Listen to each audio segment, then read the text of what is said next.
Happy Friday. Yeah, happy Friday. How's your week been? It's been good, man. It's been good. Busy but good. How about yours? Yeah, same. Ready for the weekend. It's been a long week, but like you said, busy is good, right? So I won't complain. You hitting the golf course? Yeah, I'm going Saturday morning. Me too. What Yeah, time? uh, I think 8 or 8:30, early tea time. Late for you. I say I'm 9:30 is early for me for a tea time. I'm going 9:30. I'll be up well before then, but Well, today should be fun, man. I'm excited for today's guest. Before we get into it, shout out to our sponsors, HD Ships. If you're looking to be a freight agent, I'd love to talk to you. Black Box, I think Will's hiring 10 people. What, October your office is going to be ready? You're hiring 10 people in yeah, October? we're hiring 10 account managers, brokers for 1014, and then I'm actually looking to fill a carrier sales spot immediately. So if anybody listening is in or around Birmingham or willing to move to Birmingham, that role is available the first of next month. Oh, nice. Yeah. And then shout out Trio for doing our back end work. If you're looking for staffing solutions, they're a great option. I usually talk about Sales Dash because obviously I'm a big fan of Sales Dash. I love Josh Lyles, but since Will is now recently a customer of Sales Dash, I'll let him kind of talk about them. Yeah, and I'm also a customer of Trio now. We onboarded 2 reps through them. They're fantastic. So anybody looking for some offshore and nearshoring solutions, it's a great company to work with. They'll come in and develop SOPs for you. It's pretty turnkey. So really enjoying the 2 reps that they've set us up with. And then Sales Dash CRM. It's a freight centric CRM. Black Box is a customer. All of my people love it. It's great. It's very intuitive. Has great workflow. I really can't say enough good things about Sales Dash and what Josh and his people have created. It's a great option for any kind of CRM, and it's much cheaper than if you were to go in and build out, say, Salesforce. So, you guys should definitely give Josh a message, tell him that the dog sent you if you were in the market for a CRM. Yeah, no, definitely. And last but not least, you have the TAFs banner, right? Yeah, I mean we're covered by it, but they're Okay. the big green behind us. I was gonna say I see the green. Shout out to TAFs, Ryan, all those guys over there are fantastic. I always say this, but I mean, communication is key in this logistics industry. They have long hours, fast response times. Just great people over there, and especially in this market. I mean, factoring is just such a key part of it to have finances. And fantastic people. I don't know if you have anything else to add, Will. Yeah, I was just gonna say they're very people centric, right? So it's always nice to call in and speak to an actual human. I know the response time's really good. It's an issue that I've heard some people speak about is getting in touch with their factoring company. So I think there's a quick turnaround there. I think it's a great option for anybody looking to get into factoring, to use a factoring company, or if you're looking for a swap.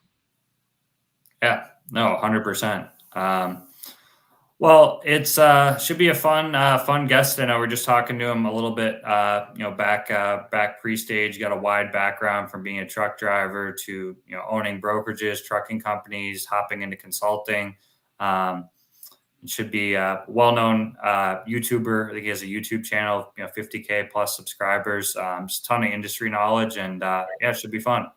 Yeah, Tim's got he's got his hand in a lot of pots, right? I mean, he's got an extensive background from driving a truck to owning transportation companies to brokerages to real estate to trading to media, based out of the greater Chicago area. So we're very excited. I'm sure that we'll have a lot to talk about. Yeah, definitely. Let's bring him in. All right, Tim. Happy Friday. How are you? Happy Friday. Happy Friday, guys. How are you? Good. Doing well. Thanks for joining us. We're really looking forward to it. Thank you for having me here. I'm very excited, and as you said, shout out to TAFs and Trio. I'm their friend partner, for a very long time. Love what they do, and for whoever's looking for outstaff service, Trio or the best factoring company out there, TAFs. So shout out to them. Yeah, 100%. A couple of great companies to work with. So Tim, we usually ask people how they got into logistics. How did you kind of stumble into this industry? Ah, all right, right on. So basically, it happened back in 2014. My sister-in-law, she became a dispatcher for one of the trucking companies. Me, myself, being a, I've never driven a truck or a bigger car before I actually came to the US, and then before I even started driving trucks here. But anyway, she told me how much money back in 2014 the truck drivers were making, and I was like, wow, that is crazy. So that caught my interest, and I got myself into trucking. It looks like it wasn't that good as it sounded, but it's very interesting. So for the past 10 years, I'm in trucking now. So that, everything started from a little greed, I guess, seeing how much people are making money, and, oh, you can just drive a truck and make tons of money. But as we all know, it's a very complex industry. So, it, it's very interesting for me. Yeah, Did you 100%. start? Did I you think start as a reefer, flatbed, dry van? How did you?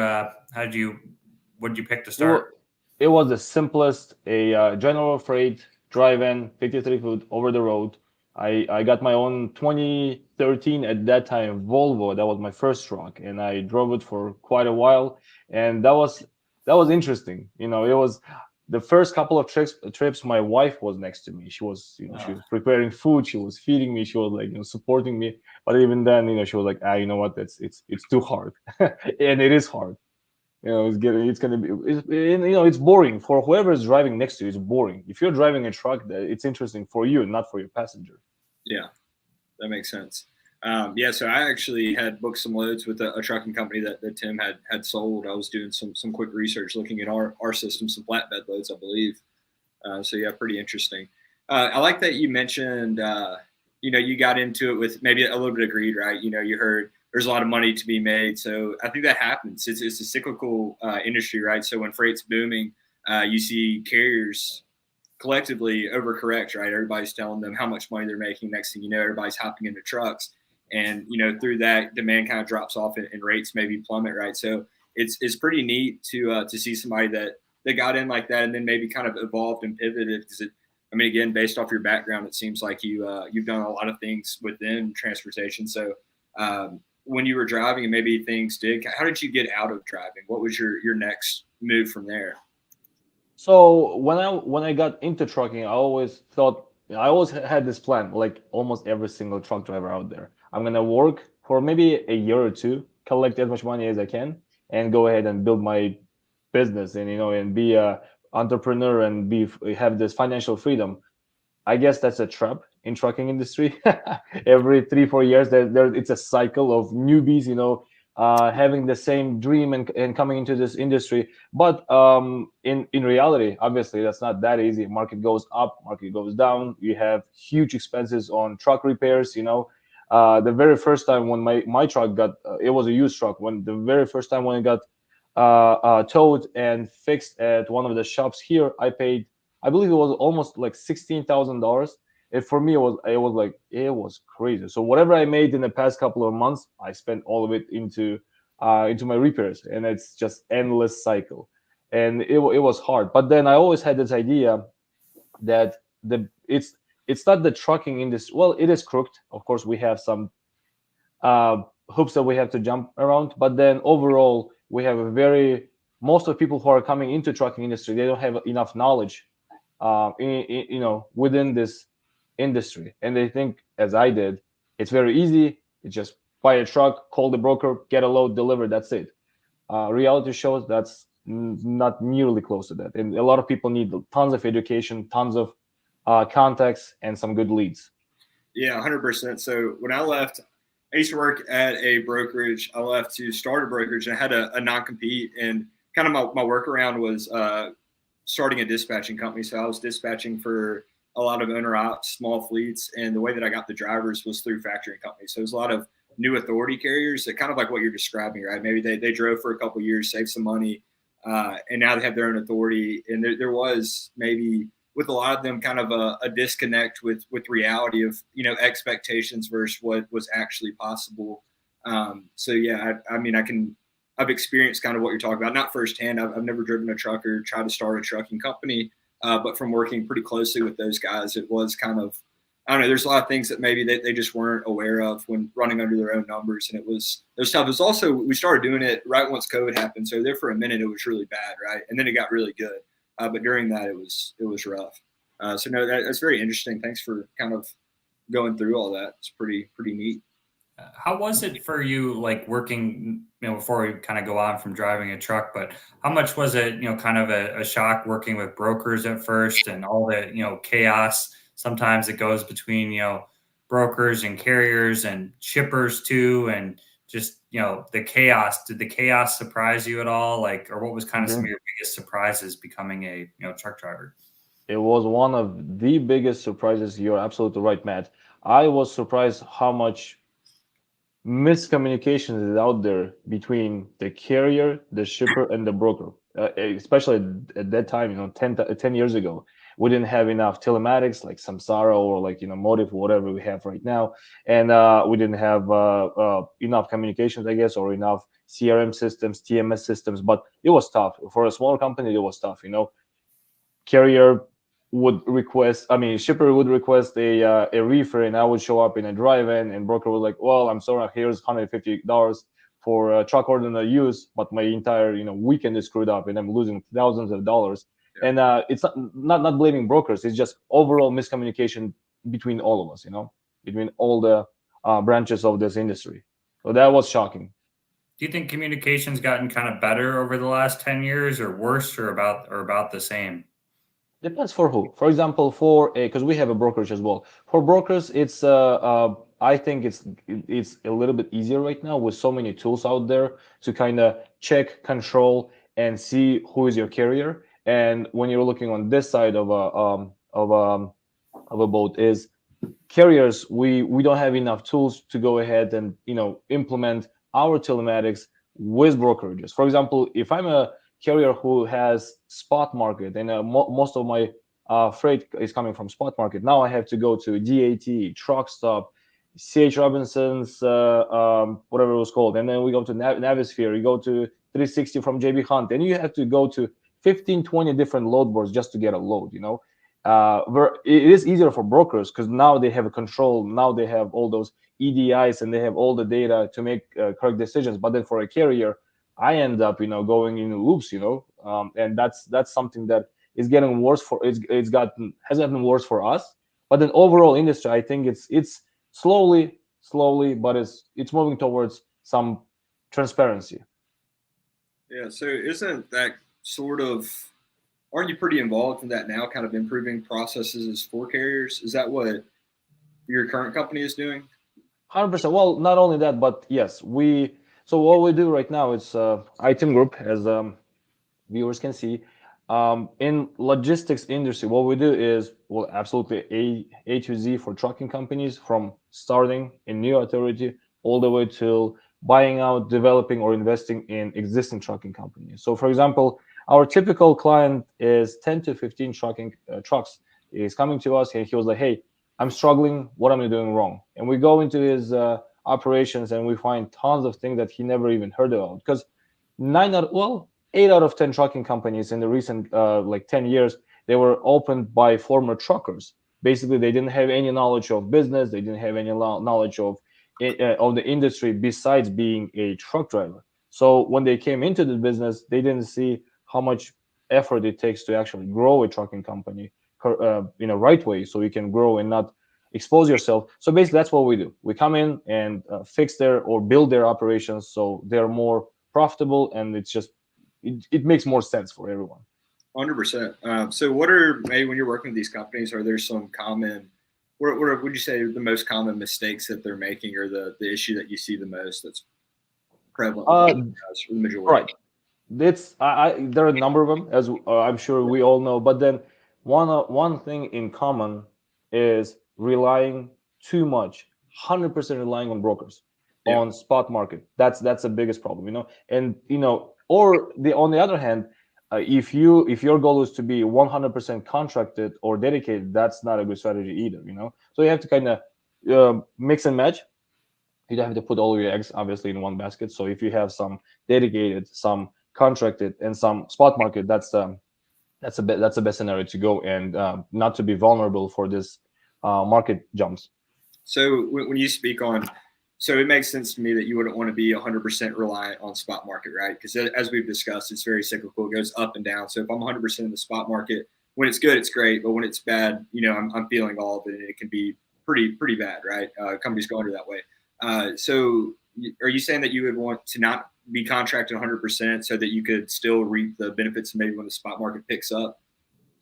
Plus, not only that, when we had a couple of companies who used to have 95 or almost 100% contracted freight, but then trucks break down, and things happen. And then when you don't have available 15 to 20% of your fleet to go ahead and take care of that breakdowns or any emergencies, you let down your broker, you let down your customer. So that's why I always told them, hey, leave like 20%, 25% at least for spot market. Plus, as you said, well, when the times are good or when there's a great load that is paying $5 per mile, you can go ahead and take advantage of that.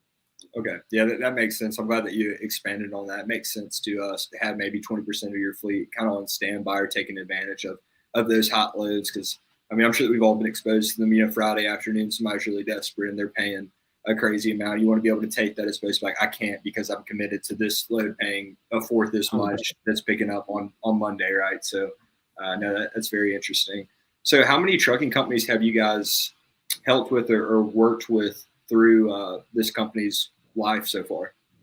Over 1,000 in the past 5 years, but then who we actually dealt with, they were our legit customers, and they had some sort of a retainer or agreement or month-to-month agreement. It was the top that we had. It was close to 500 at the same time. As of right now, we have about 400 plus trucking companies who are working with us on a daily basis, whether it's in ELD or TMS or dispatching or in safety or compliance or etc. And our sweet spot, to be honest, is 20 to 100 trucks. That's where we want to be. We have some bigger companies, 400, 500 trucks, or smaller companies, 5 to 10. But then our sweet spot is that 20 to 100, where they actually need tons of help. Even 20 to 50, I would say. That's where majority of our trucking companies are.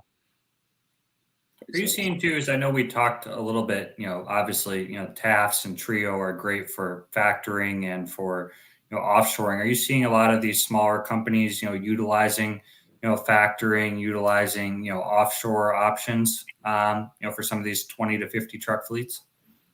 In my community or in former USSR community where I'm from, Kyrgyzstan, as Will and Matt, you guys mentioned, I'm in Chicago. So we are here in Midwest, where we have tons of Russian, Ukrainian, Uzbeki, Kyrgyz, Kazakh, Serbian, Lithuanian companies. So all of us, we have the same mindset. We came here as the first or maybe second generation immigrants, and we have very close ties back home. So 90% of companies here, we do have an office back home, and we outsource it there. And me myself, I have 150 people working for me from Kyrgyzstan, Uzbekistan, Ukraine, and hopefully Colombia soon, or Mexico. We'll see. Probably Colombia though. And Matt, to your question, yes, tons of people are using back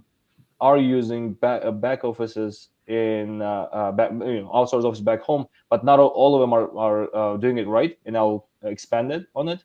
And number two, regarding factoring, yes, like 99.9% of people are using factoring, and I guess I am pro factoring, to be honest, and as long as it's not ripping you off, but then I am pro factoring. The reason why, I'm just gonna go ahead and continue, I guess. When we counted, at the point where we were like 80 to 90 trucks, we were paying 50 to 70K a year to our factoring company. That was like 3-4 years ago. And with the amount of loads that we were making, if we would have hired in-house people for account receivables, accounts payables, and just to make sure and just to follow up as a broker and ask about invoice, that would cost us even more if we would do it in-house. So for us, it was you know what, factoring, it's fine. They're doing 90% of our job. Yes, they're getting their 1.5%, 2%, but that's how it works. You cannot put every single dollar in your pocket. You have to grow, and you have to grow together with other people in the industry. Yeah, no, I'm glad you said that, because people probably forget the risks, of having to hire your own accounts receivable, whole accounting department, pay benefits, insurance, PTO, and a lot of these factoring companies kind of suffice or work as that without having to pay out all the benefits and everything like that, and allow you to go more aggressively after new business because you don't have to worry as much about whether this is too risky or not. Your factoring company kind of do that for you. And then even furthermore, I mean, just the cash flow, right? I mean, waiting 30, 45, 60 days for my money as opposed to getting it next day for 1% less. I mean, kind of like you were speaking on earlier, Tim, some of these, tow bills and everything are outrageous. Sometimes you need your money quick. For sure. Factoring as well. 100%. So factoring, I think it's a very, very important part of our business, even though a lot of people, whoever is saying factoring is bad, I always sit them down and I was like, all right, explain me from your point why it's bad. And we always end up with one answer always, that factoring is good for vast majority, if not for like 99% of carriers. A right factoring, let me just put it out there, a right factoring partner out there. There are a lot of scammers as well, for sure. Yeah. 100%. What do you look for in like a good good factoring company? What are some of the kind of important aspects? I think it comes down to three things, and it's not always the price. For me, the price is number three, to be honest. Number one is how reliable my factoring is, meaning that are they are they checking my invoices and working on my account always? Am I in priority basically? If I'm going to call my agent or if I'm going to call my factoring, are they going to pick up the phone like within 10 minutes, 5 minutes? They're going to call me back? Or because there are some factoring companies out there, you email them a couple of invoices, they email you back next day afternoon asking for some more proof. And I was like, why you didn't ask me, right the same day, so I could have provided and I would have gotten my money. So number one is communication, I guess, and the service in factoring. Number two is customer service, to be honest, not in terms of being fast and replying to your emails, but then in terms of how well they understand your business. Do you know that, hey, you know what, I think Tim is struggling with money, I think that $2,000 invoice is going to really help him out right now because he's struggling. I would just go ahead and do the best for my partner. Later on, I'm going to have Tim grow more, bring me more trucks, and we all make more money. So that's a mentality that a lot of factoring companies are missing. They don't care about the carrier. All they care, it's only about their money. And I don't blame them. Money is money. But then if you look couple of steps up front, if you think that I might risk a couple of $1,000s here with this carrier, I might risk a couple of extra $1,000, but then if it's going to work out, then risk is sometimes it's a bad risk or good risk. So that carrier can grow and bring me more income. I would always try to help out carriers. And number three, of course, the fees. Money is more expensive now than ever. We all know that. And to assume that you can have 0.75 rate right now, if you're a small carrier, is just ridiculous, And everybody counts like, oh, my friend has 0.8. Yeah, but he's been in a business for 10 years. He's grandfathered in. Plus, he had like 100 trucks, And it's the money aspect is always, it depends on a carrier. So sometimes 2% for someone is amazing. Sometimes even 4%. If the partnership is right, even 4% it's not a bad deal, to be honest. Yeah, I really like and respect that you put that third, right? I think that not just in factoring, but just in a lot of transactions or business in general, a lot of people get hung up on price as opposed to kind of looking at the full deal and the value in other places, right? So yeah, maybe with some factoring deals you can save half a point, but then really the value that you're giving up with that half a point through the wrong partner would really, if you're able to price everything out, right, like time loss and everything, that it would be, not the favorable deal. And I think that many people kind of like overlook that or maybe don't process it that way. But it's pretty neat that you kind of look at the full value that it encompasses. For sure. What type of training? Now that we've hit on a lot of great things, there's a lot of obviously in this market navigating low rates and things like that. We were talking about balancing direct freight and working with brokers. What kind of And what kind of training do you kind of, give to your drivers or consulting, to these trucking companies on, dealing with brokers and how to best kind of navigate a down market? So it's yeah, it's a very it's a very big area because there are so many things that a lot of people are missing or not even paying attention to. But I guess when it comes down to a relationship between a carrier and a broker, my number one always advice is you have to listen. There are tens of thousands of brokers. Is it possible that you're going to work with each of them? It's very, very, very unlikely. So you have to have your own group. You have to know your customer. Meaning, at this point, if you're a carrier, your customer is a broker because he's the one who is giving you order. He's the one who's paying you. In every single business, the best strategy is to know your customer. Meaning that if I'm a carrier here in Chicago, I can work with any broker in every single state. But then one of the things that I should do is try to create my network of brokers here in Midwest where I can actually have this personal relationship. What I'm trying to explain a lot of carriers is, hey, we are in the same game. We're in the same boat. We're just from two different sides. It's not like brokers are ripping us off or carriers are. It's just the industry where we have to play fair. And in during COVID, a lot of carriers got very greedy and it put tons of brokers out of business or close to it. But now, times shifted, times changed, and now it's vice versa. But it's not because I or broker or carrier wanted. It's just how this is a exact reason why a lot of people in this industry need some education and some consulting because this is not stable. Every 3 4 years this cycle is not stable. There are more people are coming in and more people are going out every 4 years, bankruptcies, maybe suicides. The best way is through what we're doing right here was Will met with you educating. Maybe we have 10 viewers, maybe we have 10,000 viewers right now, but then as long as we speak to each other, as long as we communicate, talk to each other, and actually be honest with each other, that's number one key to be successful. When carriers are calling broker and saying, hey, my driver is like 10 minutes away, just hold on the load, and the driver is still like 200 miles away unloading, that is bad business. That is a very stupid business. You just let people down.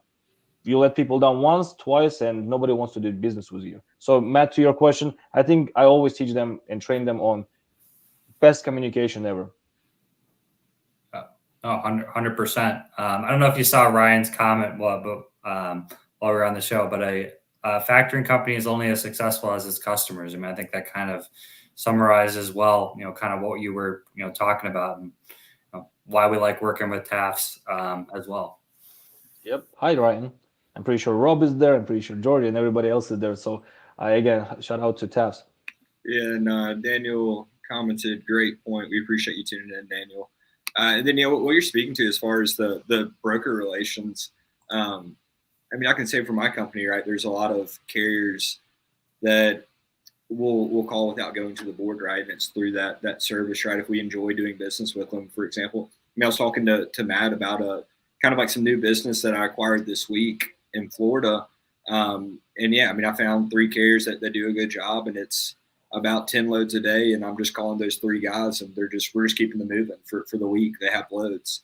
It's because they do a good job, right? But if they would have gone in on the first load, if they would have been, hey, we're 10 minutes away, but then they're 200 miles away getting offloaded, then I probably wouldn't give them another load. But since the service and communication has been there, we're just going to continue to tender them the loads, right? So I think that, yeah, it's important to not be short-sighted, maybe wanting to get that good load. So maybe you're being a little bit dishonest because really that short-sightedness can cost you some long-term business.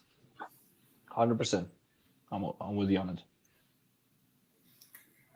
So you're transitioning. You're still doing consulting, but you're consulting, largely on the trucking side. But you're switching to doing some general business stuff. We were talking before the show. You might be going to the restaurant industry, which sounds like another hectic, fun industry. It is tons of fun. To be honest, right now, well, the vast majority of our clients are still trucking companies, but then what we saw, at least that's my niche. What we saw is in the past I would say 5 years, a lot of people made some money, whether it's trucking, whether it's construction, whether it's whatever it is during COVID. A lot of people lost money for sure, but then a lot of people made some money, and now they're at the point where they want to open up a business, whether it's a small business or a bigger business, and they always catch themselves in one position where they don't know where to start. They have this idea, they have this end goal, right? One day I want to be this, but they have no idea how to get there. It's like you're looking at the on a roof, on a slope roof, right now.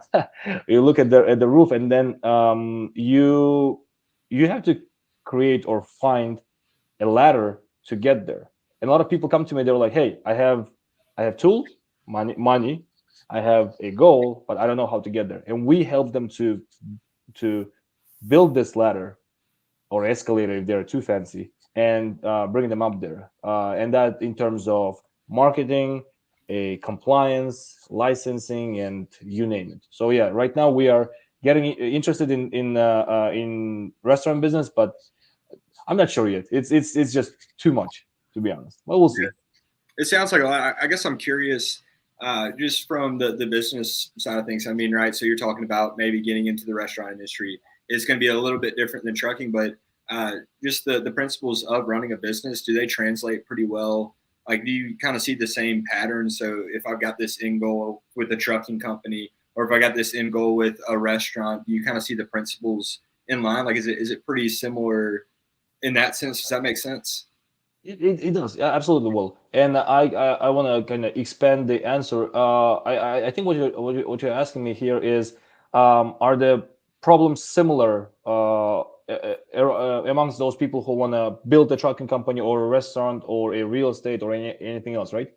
Yeah. And yes, 100%. It's the problem is, I guess, not. I wouldn't call it the problem. That's not nice. But then the obstacles that all of them are obstacles that all of them are facing are the same. Then that obstacle is just knowledge. It's just pure knowledge. It's very simple. It's just knowledge. And some people know how to do research or where to do research, and who to ask. Some people don't.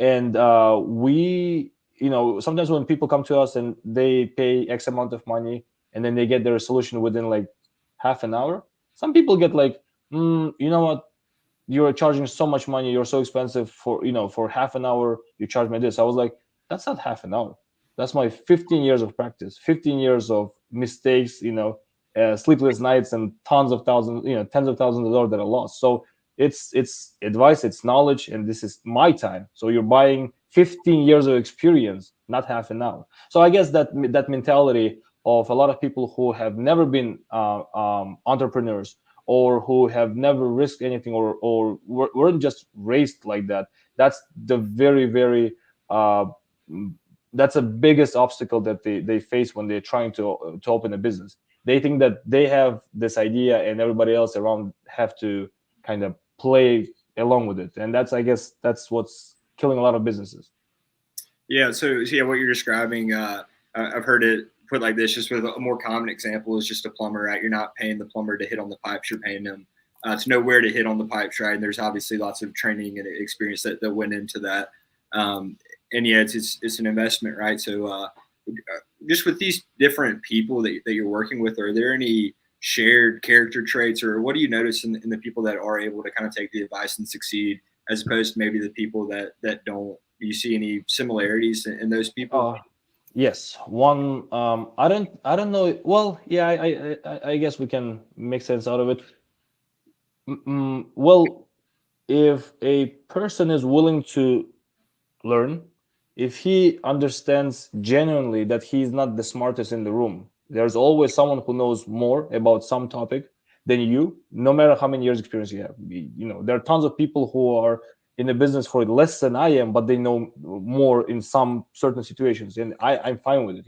I go there and I actually ask them, hey, teach me. I want to know. So basically, if a person is curious, if he is not he doesn't have this ego like, hey, I have $1 million, I'm the smartest guy, so everybody has to listen to me. No, if you're smart, you shut up and listen. And if there are people who are in a business where you want to go, and where you want to succeed, if those people made some success, you go and listen, you kind of at least try their methods. On the other hand, there are tons of people who have enough money from maybe from heritage or some other money, or they won lottery, or they actually earned that money working somewhere else. They go to 10, 15, 20 different consultants, specialists, and at the end of the day, they have this mentality when they think that there's no one else out there who can do it better than I can. And they kind of get into business and they just get stuck there, because they don't want to delegate, they don't want to try something else. They have this vision, and they actually reach some point where they cannot go back already. They lost so much money, they lost so much time, they don't have any other energy or budget to hire more people, and it just gets stuck in their loop. You know what I mean? So that, I guess, that's the biggest similarity between them. Yeah, so it sounds like humility, curiosity, and willingness are kind of the combo that you kind of described there. That's what I see in a lot of people who actually achieved a tremendous success. They're not the smartest guys out there. They're not the riskiest guys out there. But for sure, what they do is they educate themselves. They're curious. They hunt for information, and they process, analyze, and use it. And that's an amazing skill. 100%. Do you see that on the trucking side too? I mean, a lot of people were obviously trucking owners were very successful, when COVID, and now, a lot of trucking companies are going out of business, but some are still profitable and staying around. I mean, are you seeing a lot of those characteristics in the trucking companies that are kind of surviving in this market, as opposed to, maybe we're just talking about finances too, that they manage their finances well when the market was well? Do you see kind of similar stuff right now? Absolutely, Matt. There are a lot of people who were in the trucking business and made tons of money who got their money by accident, and that's not personal, and I mean it. Meaning that they were just right in a right place, right time. But becoming a very rich person is, it can be overnight.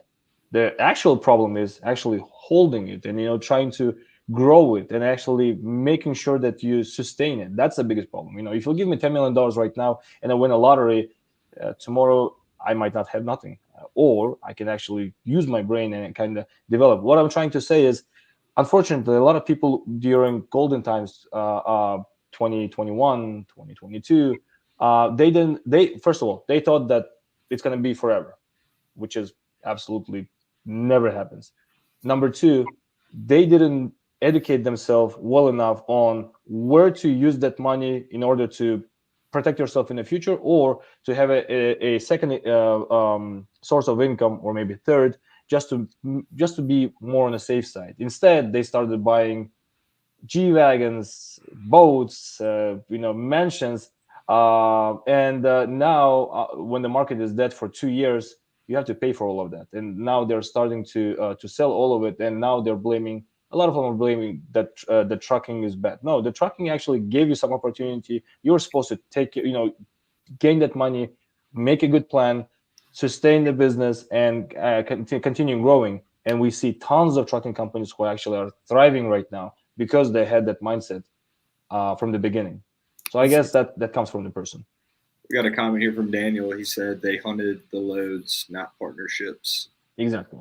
Absolutely. It's interesting. You said that, because I was just thinking of a couple carriers I know who 15 to 20 trucks, so small, and both of them, in the last couple of years, opened up mechanic shops, big Airbnb rentals.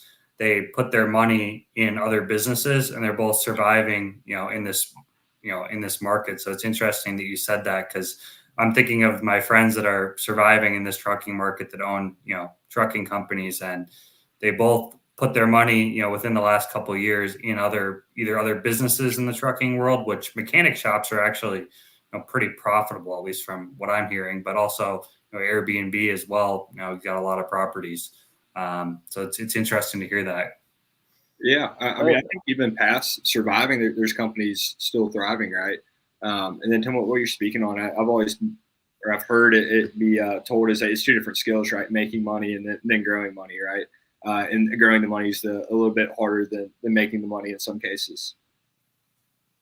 It is. Growing your money and making, growing your money and actually sustaining your wealth is extremely hard. Again, as I said, you can become a millionaire overnight, but then what you're gonna do next? And I always tell to all of my friends and partners, or my mentees, that when times are good, because a lot of people ask me like, "Hey Tim, you're doing great. Why you're not just chilling and relaxing?" I always tell them, for me, my motto is when times are extremely good, we're all well set, everything is going good. I like to prepare, and then when times are bad, I like to act. So that's what I do. When right now for us, we're good. Obviously we could have been better, but that's beside the point. We're good right now, but we're still working on tons of different projects. Number one, it's interesting. Number two is just it's it's more secure to have tons of different source of income. So anyways, we are preparing now, and when the market is going to go, whatever is going to happen, we're going to act, because now we have tons of different tools and we're diversified. So I guess you always have to have this in your mind. Yeah, what you just said, it reminds me of a Warren Buffett quote. Now, I might butcher it, but it's something along the lines of be fearful when others are greedy and be greedy when others are fearful. I think it somewhat applies to what you're describing. Interesting. That's I have to write it down. Interesting. Thank you, Yeah, Will. it's a good quote. Well, that pretty much, we went through a lot, a lot of different topics, and I think spit out a lot of knowledge for, trucking companies, brokerages, anyone's watching. If anyone has any kind of questions in the comments, or are there any other topics you think we missed on, Tim?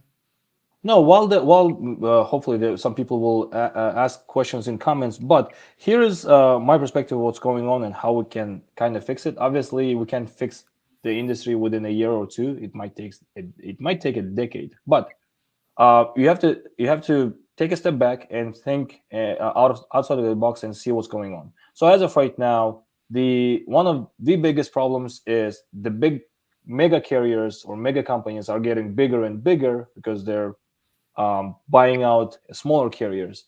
And obviously, a smaller carrier with 5 to 10 to 20, 50 trucks are shutting down because it's extremely hard to sustain right now. So I guess what I'm trying to say is, if you don't move, if you stay, if you are like 15 trucks trucking company, or 20 trucks, and if you don't grow vertically or horizontally, you're already dying, because everything else around you and everybody else around you are growing. The industry is changing, the trucking companies are growing, everything is growing. So if you're not growing, you're already losing.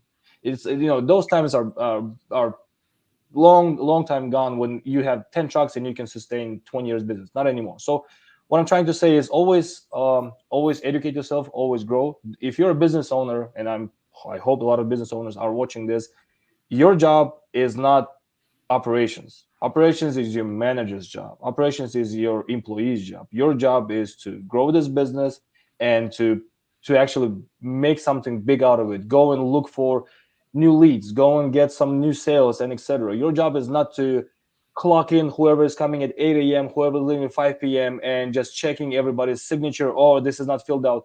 If you'll micromanage like that, you'll never grow. And my advice always to trucking companies and whoever's working in this industry: go ahead and make as many connections as you can. I try to attend every single conference out there, not because I like to party, even though I do like to party. It's because I like to meet a lot of people. And today I met you, Will, and Matt, and that's how I met Tafs. That's how I met Trio. That's how I met all those amazing guys. And for the past 10 years, the reason why, at least whoever I named now, we are growing or we sustain, because we always help each other. Sometimes we call and say, hey, you know what, I have this issue, or hey, I got some new project, that might be interesting for you. So it's all about connections and all about communication with your partners. If you're sitting in your office day and night and complaining about, oh my god, it's so hard, I don't know how I'm going to survive, then guess what's going to happen? You're not going to survive, because you're doing it wrong. So I guess talk more with your peers, with your partners. That's very, very helpful. Yeah, I really liked a few things that you just said. One thing for me that took me a little while to like understand the concept of working in a business versus working on a business, right? So getting caught up in the ops as opposed to actually working on the business and trying to scale it. And then when you're talking about being stagnant, not moving, if you're not moving, you're dying. I try to think of it, if you can imagine an escalator going down while you're walking up. So if I'm still, I'm moving backwards to, the floor. So like if I'm still, I'm dying to. Same thing that you're saying there. We got a question from well, first we got a comment from Jamie. JJ with Trio, he says, I love Tim. He always asks how my family is first, even if we were calling to talk about business. So, Hi, hi, May. Hi. He's a listen. Whoever doesn't know him, to the viewers, I guess we're gonna ask. You're gonna read the question later. Jaime is the one guy who always supports me in terms of whatever I start. He called me. He was like, "Hey, you're doing great. You should do this and that." And that's it. We don't talk for a month, and then he calls me back, or I call him. We kind of exchange ideas. While we are exchanging ideas and getting feedback, we are making our ideas even bigger and better, and then we are implementing them. So always have good friends around you. So thanks, JJ. Yeah, JJ's a good connection to make. He's one of those people that's got the good ideas. He's what I would consider like a dreamer, right? Like he thinks big and acts big. So those kind of people are important. Then you got a question from Darren Small here. He says, how do you enable your teams to be better at ops? Through leadership. And Darren, thank you for your question. And what I mean by leadership is I try to teach them on my own, with my own experience, and I try to show them myself. So what I mean is, if I'm going to hire a person and ask or demand from him to be better at operations, and that's it, that I'm a bad boss or a bad leader. I have to go ahead and tell him, explain him, and show him what I'm expecting from, because a better operation for me might be not better operation for someone else. In my company, I know what's better for my operations, and it's my job to go ahead and teach my employees and my teammates how to be better at operations. I know it's kind of rhetorical, but what I mean is, it's not like, oh, you're a bad manager. No, teach me to be a manager that you want me to be. There is no like a instruction to be good at operations or manager or CEO. It's everything is case by case. So communication here is the key as well. We at least, obviously, I'm talking to my team every single day, but then talking to every single employee, it's impossible, unfortunately. But then that's why we have a team Zooms where we connect all of the teams from around the world, from all of the five countries, and we actually sit and talk. And then I ask them what they would like to change, and then we discuss it if we really need it or they're just being lazy. And then we come up with a solution. And there was a great solution this Monday when we had our meeting with managers. We had about 10 of them. We found out great solutions just by talking to each other. That was a great answer. It sounds like you go into things with a growth mindset, right? Like we're not fixed as human beings. Okay, if I'm not great at this task, let me like help you and show you and build you up, right? And that's really cool. I'm a firm believer in that as well. Just because I want to put people in a role that fits their personality, maybe their skills, right? But just because they're not good at something doesn't mean that they can't become good at something. You've got another question here from Rob, and apologies if I butcher the last part, but he says, what is the best advice you can give to immigrants coming into the U.S. and are interested in the transportation industry? You have a huge YouTube channel that is dedicated helping those from Kazakhstan. Kyrgyzstan, yeah, that's you almost hit it. Close. Could be worse. For sure. Yeah. For those who doesn't know, Kyrgyzstan is a very tiny Central Asian country in the middle of Asia. So it's Russia on north, China on east, and a whole bunch of stands on west. So as Rob mentioned, we have, even here in Chicago, we have close to 1,000 trucking companies that are owned by Kyrgyz people. Maybe a little bit less than 1,000, but it's a lot. So I guess my best advice to immigrants when you're coming to a transportation industry in the US is, first of all, don't listen to your peers in terms of, don't listen to their great, cool lies when they say, hey, just buy 2 trucks and you'll be rich. Educate yourself. I am happy that now we have so many tools. We have so many podcasts. We have YouTube. We have so many areas or so many different areas where we can actually ask for expertise or get some knowledge. So my best advice to whoever is coming, whether from Kyrgyzstan or any other country, before you jump into any industry, before you actually listen to your buddy who maybe accidentally, maybe not, made some money, it is your destiny, it's your decision, it's your money. Do your due diligence and actually be more curious. Again, I'm just coming back. I'm just going back there. Don't think that one industry is better than the other. It's about you. And a lot of people who are coming from my country, they see all of these trucking companies and their owners, and they're like, I want to be one like you. Well, guess what? It's already too late. It's been 20 years ago that we're doing this. I mean, we started 20 years ago, and now think about something better. Think about something interesting. You can do something around trucking industry like I did. It's not only a trucking company. We have 10 to 15 different services around trucking companies. So we are still in logistics, but we don't have that headache of actually running as a carrier, which is extremely hard. You have to love what you do in order to be a good carrier. You actually have to love this. It's hard. Yeah, 100%. Well, it was great having you on, Tim. I mean, I learned a lot myself, and I think a lot of our audience did. And yeah, we appreciate you coming on. Thank you, Matt. Yeah, you were a fantastic guest. I mean, just from listening to you speak, it's yeah. I mean, I'm kind of amped up right now to like go out and do something. It seems like you really value like just continual growth, right? That's kind of a I don't know, a reoccurring theme that I get from speaking with you is just, you know, continue growing, continue being curious, humble, and kind of just bettering. So yeah, no, thanks again for spending your Friday afternoon with us. You've been a fantastic guest. Thank you, Will. Thank you, Matt. Thank you for all of your viewers and sponsors. And listen, what you're doing here is great. Thank you for having me. Thank you for spending your time and actually educating. We're not getting paid for this. We're not getting any benefit from this. But we have this idea that more people we're going to share, Will, Matt, and me, and everybody else, we're going to have very, very good partners to work with down the road. So awesome. Thank you. Thank you for this opportunity. 100%. Thank you. All right. Episode 15. Yeah, that was good. I learned a lot. You know, there's a lot of good clips there I think we're going to be able to take from that. Oh, yeah, definitely. Well, yeah, I guess I'll do it. Again, final shout out to our sponsors, Black Box Logistics, HD Shipping, if you're looking to be an agent. Get in touch with Matt, Trio, for any offshoring help. They do all of our graphics, all that good stuff. And then Black Box uses them for a couple of people.